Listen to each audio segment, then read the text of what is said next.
મારી ચેનલ હસુ પટેલમાં આપનું સ્વાગત છે। આજે હું તમારી સાથે શેર કરવાની છું ખૂબ જ જલ્દીથી બની જાય તેવી ગુજરાતી મીઠાઈ રવા પાક બનાવવાની રેસીપી। તો ચાલો રવા પાક બનાવવાની શરૂઆત કરીએ। રવા પાક બનાવવા માટે મેં અહીં 2 વાટકા રવો લીધો છે। જે મુજબ તમારે રવા પાક બનાવવો હોય તે મુજબ તમારે ઘરમાં રહેલો કોઈ પણ એક વાટકી કે વાટકો સેટ કરી લેવાનો છે। મેં અહીં 2 વાટકો રવો લીધો છે। રવો મેં ઝીણો જ લીધો છે।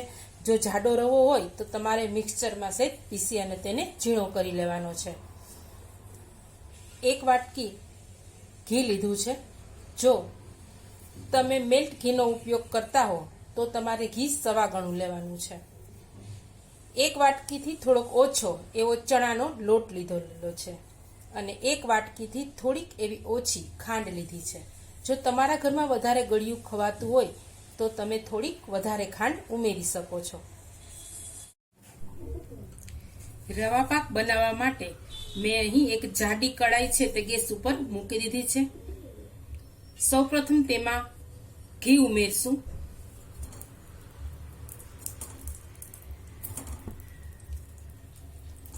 અહીં આપણે જે માપ લીધું છે ઘીનું એમાં થોડું ઘી આપણે બચાવી રાખશું જેનો આપણે આગળ ઉપયોગ કરીશું।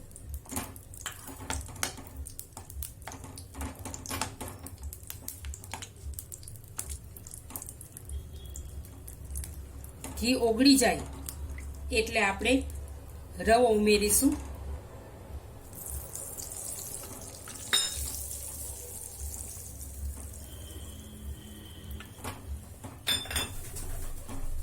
ગેસની ફ્લેમ છે તે સાવ ધીમી રાખવાની છે।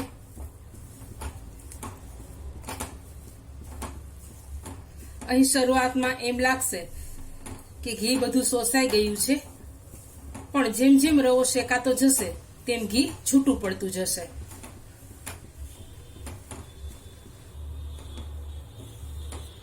અહીં આપણે ખાસ ધ્યાન રાખવાનું છે કે જ્યાં સુધી આપણે રવો શેકાય ત્યાં સુધી ગેસની ફ્લેમ મીડિયમ ટુ સ્લો જ રાખવાની છે। રવો શેકાવા લાગ્યો છે। ધીમે ધીમે તેનો કલર પણ ચેન્જ થવા લાગ્યો છે। હવે આપણે જે ઘી બચાવેલું હતું તે અત્યારે ઉમેરી દેશું અને સારી રીતે ચલાવી લેશું।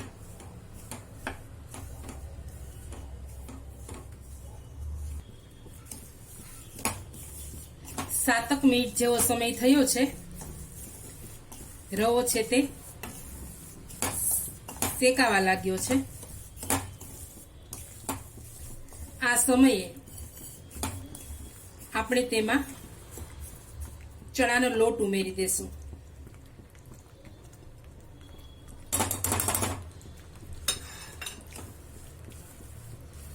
અહીં રવાની જેમ જ શરૂઆતમાં એવું લાગશે કે ઘી બધું શોષાઈ ગયું છે, પણ જેમ બધું મિશ્રણ શેકાતું જશે તેમ ઘી છૂટું પડી જશે।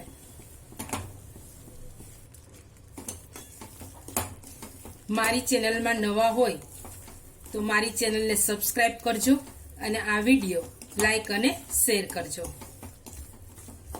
અહીં મિશ્રણ છે તે સારી રીતે શેકાઈ રહ્યું છે।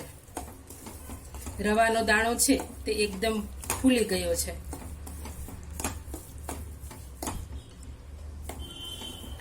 અહીં રવા પાકમાં ચણાનો લોટ ઉમેરવાથી તે સારી રીતે બાઇન્ડિંગનું કામ કરે છે।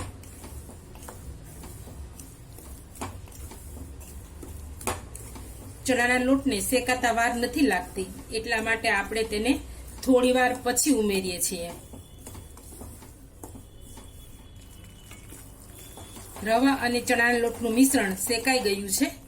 તેમાંથી ઘી છૂટું પડી ગયું છે અને એકદમ જોતા જ તેનો કલર પણ ગોલ્ડન બ્રાઉન થઈ ગયો છે। આ સમયે આપણે તેમાં થોડીક મલાઈ ઉમેરશું। મલાઈના બદલે તમે હુંફાળું ગરમ દૂધ પણ ઉમેરી શકો। આપણું મિશ્રણ એકદમ શેકાઈ અને ફૂલી ગયું છે। હવે આપણે કડાઈને ગેસ ઉપરથી ઉતારી લેશું અને તેને ઠંડુ થવા દેશું। મિશ્રણને ગેસની ફ્લેમ પરથી ઉતારી થોડીવાર ચલાવતા રહી અને ઠંડુ કરેલું છે. હવે તેમાં થોડો એલચી પાવડર ઉમેરીશું અને મિલ્ક પાવડર ઉમેરીશું અને સારી રીતે ચલાવી લેશું. મિશ્રણને સારી રીતે ચલાવી લીધું છે. અહીંયા આપણે મલાઈ અને મિલ્ક પાવડર એડ કરેલો છે, જે માવા જેવો ટેસ્ટ આપશે. હવે આપણે રવા પાક માટેની ચાસણી બનાવીશું. અહીં ખાંડનું જે માપ હતું તેના કરતાં અડધું પાણી લઈ અને ચાસણી તૈયાર થવા માટે ગેસ ઉપર મૂકી દીધી છે. ચાસણી લેશું ત્યાં સુધી આપણે ગેસની ફ્લેમ છે તે સ્લો જ રાખવાની છે, નહીતર ચાસણી આવી જશે અને ખાંડ છે તે નહીં ઓગળે. અહીં રવા પાકની ચાસણી આપણે એક તારની જ લેવાની છે, બહુ વધારે ઘાટી નથી કરવાની. જો વધારે ઘાટી થઈ જશે તો રવા પાક છે તે કઠણ થઈ જશે, એ ખાસ ધ્યાન રાખવાનું છે.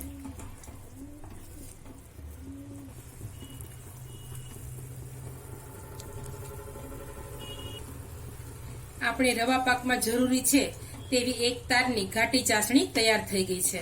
હવે આપણે ગેસની ફ્લેમ બંધ કરી દઈશું. ચાસણીને થોડી વાર ચલાવીને ઠંડી કરી લેશું, જેથી કરીને આપણો રવા પાક છે એ જલ્દીથી સેટ થઈ જાય. તૈયાર થયેલી ચાસણીને આપણે મિશ્રણમાં ઉમેરી દેશું.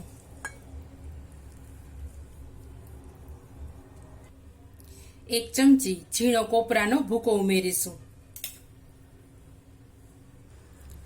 અને સારી રીતે ચલાવી લેશું.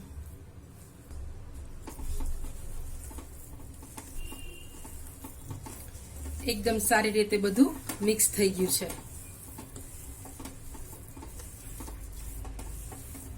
મેં એક થાળીમાં ઘી લગાવીને તૈયાર કરી લીધી છે. આ મિશ્રણને તેમાં પાથરી દેશું.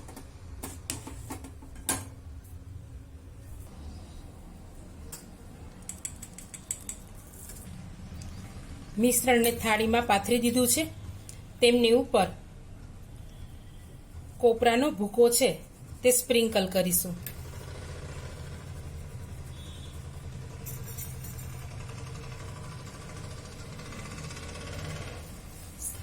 બદામની કતરણ છે તે પણ સ્પ્રિંકલ કરી દેશું.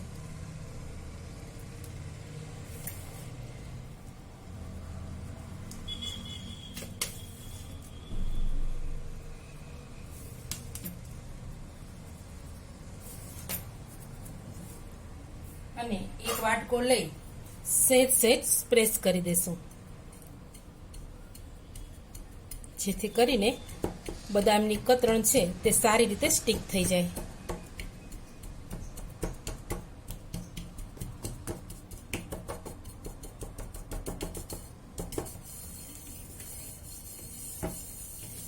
હવે થોડી વાર માટે આપણે રવા પાકને સેટ થવા દેશું, પછી તેના કાપા કરી લેશું. 7 મિનિટ જેવો સમય થઈ ગયો છે, તો હવે આપણે તેના કાપા કરી લેશું.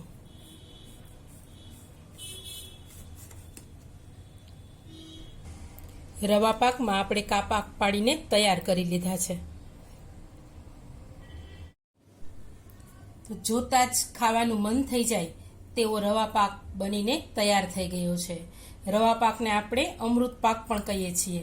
તો એકદમ સરસ અને સોફ્ટ રવા પાક તૈયાર છે. મોંમાં મૂકતા જ એકદમ ઓગળી જાય એવો રવા પાક તૈયાર છે. તમે પણ બનાવજો. ફરી મળીશું એક નવી રેસીપી સાથે. ત્યાં સુધી આવજો.